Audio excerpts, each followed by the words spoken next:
প্রবাস করেছি কষ্ট কই মুখার কাছে প্রবাস জীবন এত কষ্ট বুঝি না আগে আইসি প্রবাস করেছি কষ্ট কই মুখার কাছে প্রবাস জীবন এত কষ্ট বুঝি না আগে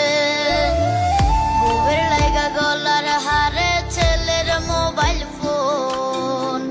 ভাই বোনের যত চাওয়া করবো যে পূরণ সুখের লাগা ছাড়লাম রে দেশে ছাড়লাম বাড়ি ঘর কপালে মোর জুটলো না সুখ সারা জনম